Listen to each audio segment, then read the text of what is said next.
Hello, I'm Ignacio Valdez, and welcome to Astronaut. We will be proceeding with an introduction to Astronaut CPRS. This is a basic introduction to the operation of the client software that every astronaut user should review. We will be reviewing client installation, basic client operation, patient lookup, password change, patient registration, data consent, note creation and signing, scheduling, medication ordering, and admission and discharge. To begin, go to the astronautvista.com website, click on Help, and locate the How to Install Astronaut Vista server and client. In the server and client area, you will find a link to the sourceforge.net website that has the automated client installer. So you may use the classic version, or if you've been instructed by your administrator, a beta client installer, which is an advanced copy containing extra features. We will be installing the beta client today, which has additional features that your administrator may want you to use. To install the client, simply click on the link and your download will begin. After the download has completed of the client automated installer, simply run the client installer. It may prompt you for if this is trustworthy software, and it should be trustworthy software, where say run anyway. You will need administrator authority to run this software. After entering the server IP address on the line, the server IP address will be given to you by your system administrator. You will click Next, Next, Next, and the install will proceed. Once the installation has proceeded, it will create session variables, and it will also take you to the join form for joining the astronaut newsletter on the astronautvista.com website. These session variables have been created. The installer will create multiple icons for all of the clinical clients that are associated with Astronaut. Load default is the default session variables. At this time, you will not need to edit your session variables. On the desktop, you will see several client shortcuts that have been created. The most used will be TMG CPRS and Vista Clinical Scheduling. You will be accessing the clinical client, which is TMG CPRS, most of the time in order to do clinical work. Vista Clinical Scheduling is for outpatient patient scheduling. Before running the TMG CPRS client for the first time, you will need to accept the encryption certificate. This is a one-time only operation. You go to the Start menu, All Applications, then go to the Astronaut Group ID and run Astronaut SSH. And you will only need to do this operation one time to accept the encryption certificate. Run Astronaut SSH. You will be prompted for a security alert and to receive the host key. Say yes and the certificate is accepted. Now the Astronaut SSH encryption tunnel is running. The Astronaut SSH encryption tunnel will come up automatically normally when you start TMG CPRS, and it will close automatically when you run TMG CPRS. If you wish to have the tunnel running all the time, you may simply run the Astronaut SSH tunnel. However, most of the time this is not necessary. To run the CPRS clinical client, you simply double click on TMG CPRS. You will see the splash screen, and both TMG CPRS will start, as well as an encryption tunnel which keeps your data secure between the client and the server. All data in between the client and the server is encrypted to hide it from third parties so that the data remains confidential. You will be entering your access and verify code, which is given to you by your system administrator. You will be prompted on the first time to change your verify code. Your verify code will consist of at least 8 places, at least 1 special character, and at least 1 number. After you have changed your verify code for the first time using your temporary verify code, you may press OK. You proceed into the Astronaut Clinical Client, where you will be at the Select Patient dialog box. This is where you find all of your patient records. The patients in this server have been de-identified, so all the patient names have been scrambled. But in order to find a patient, you put in their last name first, followed by a comma. So for example, my name, Valdez Ignacio, and it will find the patient in the Select Patient dialog box. This patient selection dialog box is very powerful. You can find the patients either by last name, comma first name, or by date of birth. So if you think that there is a patient name that has been transposed, or you just can't find a patient that is that is definitely in the system, then put in their date of birth, such as 01/01/2001, in that order, and it will find all the patients with that date of birth. Furthermore, you have a rich selection of selecting cohorts of patients, such as by schedule, by team and personnel, by history, by clinic, which is a clinic location, or by an inpatient location. Again, you have a very rich selection, and you can save out your default patient list by clicking the Save Patient List settings. That will save whatever setting that you would like along this. To return to a basic all patients, then click all and hit save patient. We will be selecting my schedule, which is Dr. Valdez's schedule, and this will work in tandem with the scheduling software. So you press save patient list settings and it will default to whatever selection that you have. Let's register a patient. In order to do that, you click on the add patient button and you will see the add a patient dialog box. I will be entering my information. On the Social Security number, a Social Security number is not required. If you press the letter P, it will generate a pseudo social. You also give a gender. Address is required because electronic prescribing requires it. So you should put in the patient's real address. However, if that is not available, you can put a fake address in there in order to get past the screen and modify it later. Okay, cell phone number is preferred for automatic reminders of patients. You click add patient. Once a patient is added, you cannot undo this. Duplicate patients are not desirable, so you should look up and see if a patient already exists. You only have to register a patient once in a lifetime. Let me repeat that. You only have to register the patient once in a lifetime. You do not have to create a new registration on any time, and that is very undesirable because when you have a patient duplicated in the system, you have two records for the same patient going off in other directions. I'm just going to select a random patient. Okay, we're now in the patient's chart. You get back to the select patient dialog box by going select new patient. However, if you make a mistake and register a patient twice, you can go into a patient's chart that does not have any clinical information in it, or the fork of the patient's chart, and you can change their last name, first name to ZZ wrong patient. You change the last name to ZZ wrong. So any patient that has ZZ as their last name sinks to the bottom of the list, and that's a convention that we use to know that that was either a patient that was duplicated or shouldn't have been created to begin with, and you put in ZZ wrong. So, but be careful with this. You should do the correct one because that will sink the patient to the bottom of the list and more or less make their record inactive, because once a patient record has been created, you cannot delete it. It is a legally binding record. The legal record should show mistakes. Okay, so that's a common misnomer, is that the chart should not show errors. No, the chart really should show errors, because if it doesn't show errors, then it's not valid legally. Okay, so we've created a patient, we've registered a patient in the system.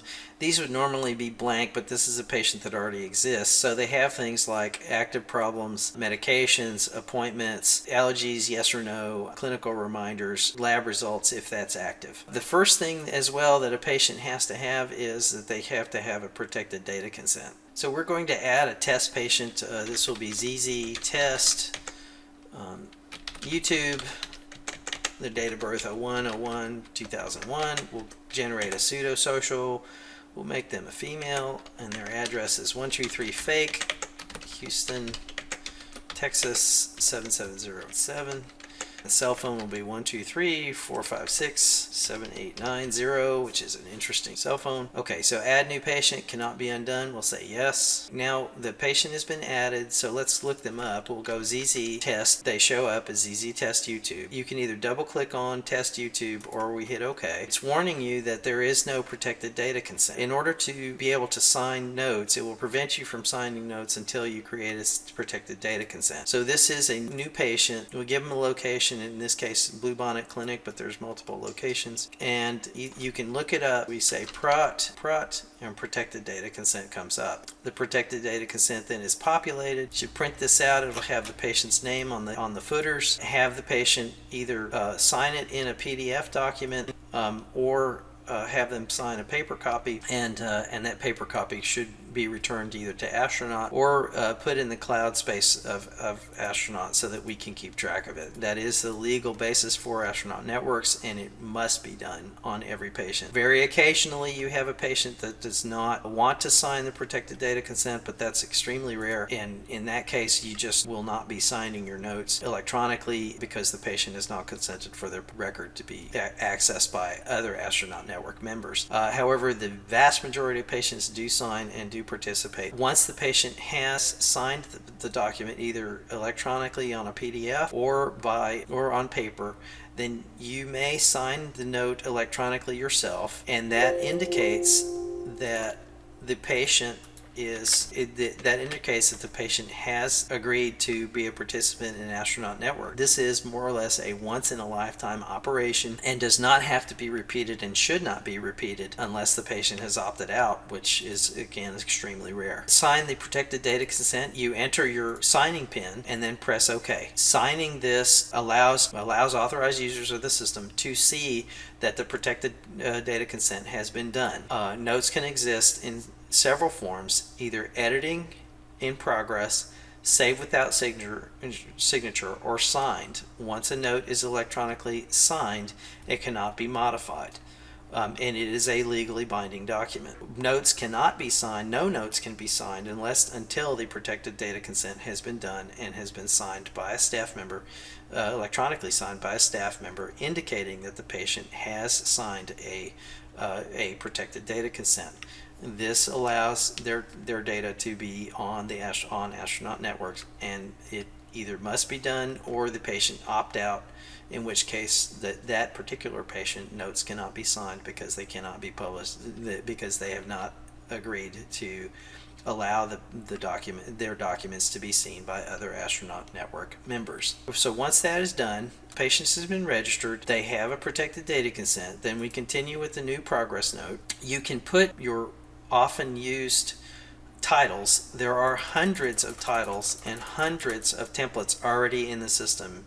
Everything from outpatient intakes to inpatient admissions to inpatient discharge to nursing notes to AIMS assessments to mini mental exams. There's a huge number of templates that are already created, that are already in system. Chances are a title that you want or need has already been created and is already there with a template. However, most people, only use a handful of titles on a day-to-day basis. This, for example, is the titles that I often use, and these can be set up on Tools, Options, Notes, and Configure Document List Preferences. And so on that, you can locate your titles and you can add them to your personal list, the ones that you used all the time. And so that saves you a lot of time in looking for notes and searching for notes, because then it's just a click away. For this example, we're going to be doing an outpatient intake. That's a template that already exists. You interview the patient, you fill out you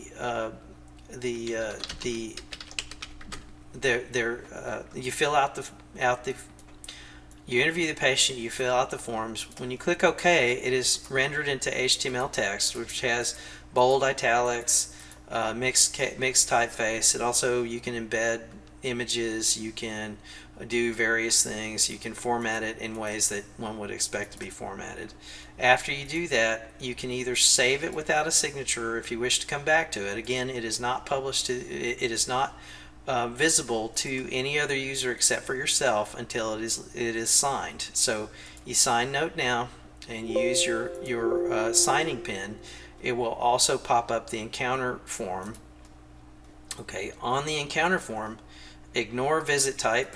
You can find your ICD-10 code anywhere by searching for it. It has a full ICD-10. If that feature is loaded, it has a full ICD-10. You can search for whatever ICD-10 you're looking for. Do add it to the problem list. Let me once again see that thing says add to the problem list. Do click off add to problem list. It will prompt you again for the diagnosis. This time it will be coded in SNOMED, which is hopefully more permanent than ICD-10, which is expected to be transitional. So you will code it twice, once as a ICD-10 code and one as SNOMED, which is hopefully more permanent than ICD-10.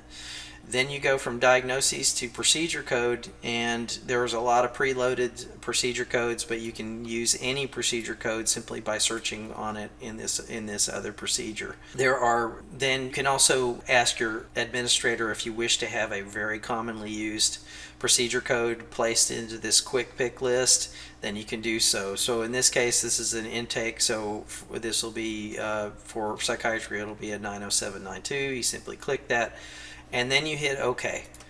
And then it's going to prompt you for a signature code. It's very important that you run through that encounter. You can manually trigger it as well by clicking encounter in the drawer, in the encounter drawer, and either re-specify it if you think you've made a mistake, or specify it to begin with. Or if a patient has not opted in, then you can manually trigger this. This operation is very important from a billing standpoint. It will create a billing list that you can see here, and this allows the creation of a billing list that can be exported to a spreadsheet for billing purposes for entry into any billing system. So again, it's real important that you do your encounter form with a diagnosis and procedure code. Please do tick it to add problem list, and then in the future you will not have to re-specify the diagnosis. It will already be on the problem list and you won't have to do the search. So usually the encounter the first time when you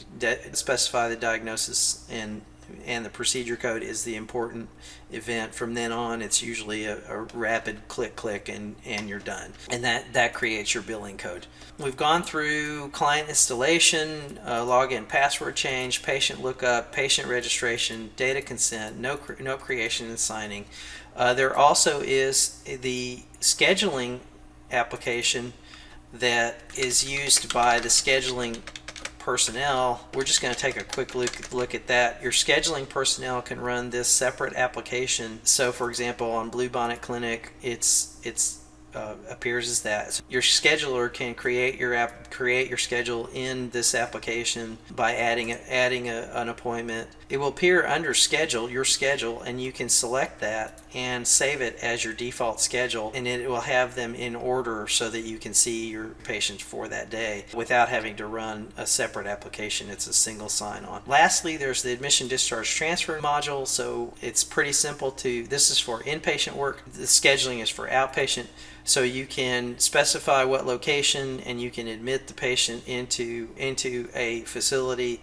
You can transfer them, you can discharge them, and this is all done through the graphic user interface, and it's done very simply. It will also build a census report so that you know who you have in-house. This is a very powerful feature. Once you've got your census, usually the turnover is not very much, so it's a real time saver. It also tells you who is in it greatly facilitates the creation of billing lists, and greatly speeds operation, because the patients that are in your facility, you can run through them very quickly, and you don't even have to do much in the way of lookups. So as you can see, this is a very powerful system. There's much more to it than this, but we've scratched the surface. This is an introduction to the training of the system. Lastly, let's do the EPrescribing, which is off of the tools menu. If you are a prescriber, this is how you will prescribe the medications. If you're setting up prescriptions for another provider, you will access this to set up a medication for approval by another practitioner, and those medications that you prescribe are written back to the medication list, so you will be able to access the medication list from CPRS itself. There's a huge number of other features that we haven't gone into, such as you can make someone else an author and write a note, and the actual author review it and electronically sign it. You can identify additional signers for supervision purposes and or multiple signatures required for a particular document. This is a very, very rich system. You can export V cards for import into other systems. Again, this is a very, very rich system, and this is just an introduction to it. Thank you so much. This is Ignacio Valdez for Astronaut Networks, and congratulations, you finished an introduction